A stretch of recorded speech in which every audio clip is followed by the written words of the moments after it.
Let's have a look in Scripture at how Paul is coming against the law on silencing women in church. Let your women keep silence in the churches. Note that in the King James Version it says your women and not just women. Paul is not addressing all women here.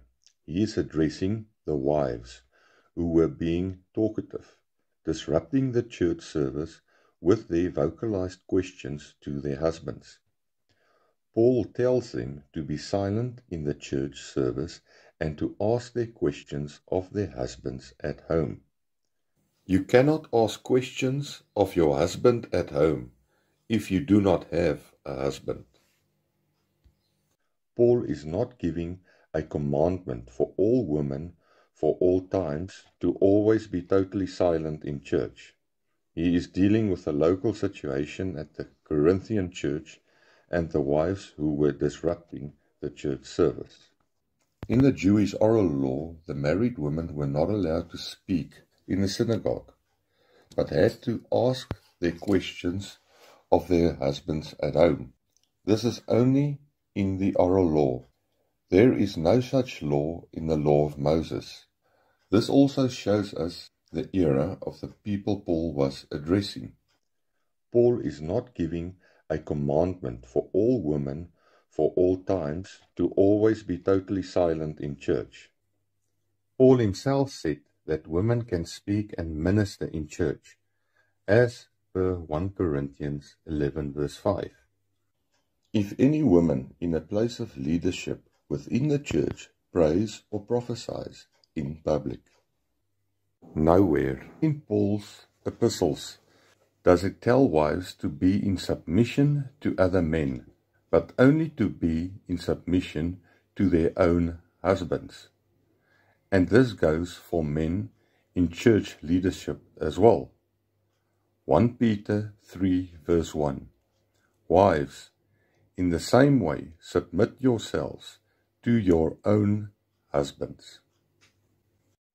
But they are commanded to under obedience, as also saith the law.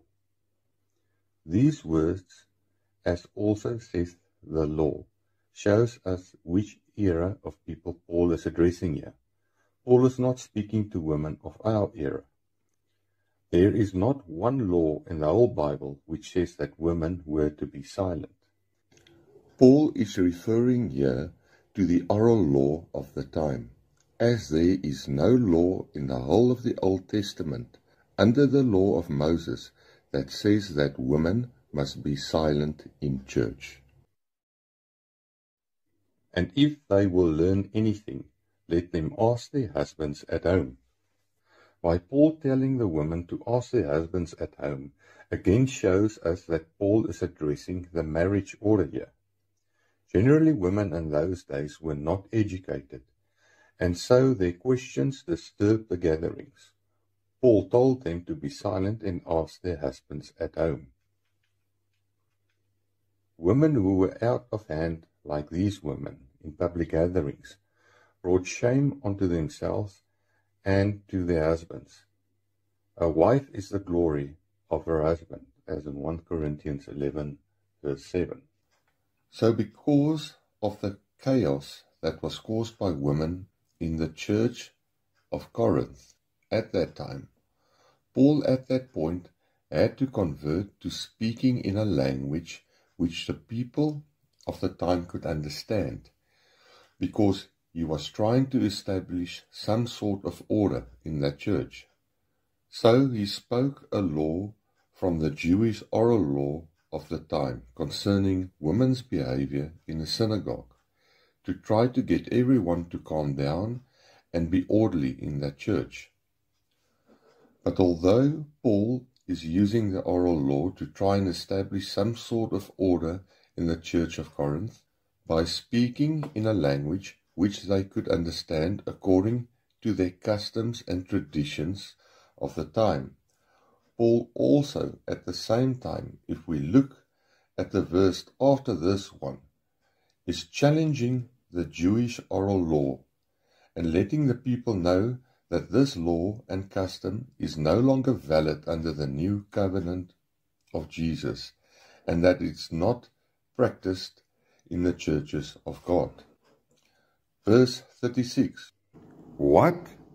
Came the word of God out from you, or came it unto you only?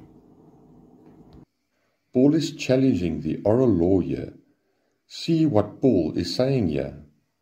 Paul is telling the people of the time that although he is using their own oral law against them in this chaotic situation, that their law is not the word of God, and that the word of God does not come from them or from their law. He is also telling them that the word of God also does not come unto them only, so it cannot be changed to fit their customs and traditions. Verse 37 and 38.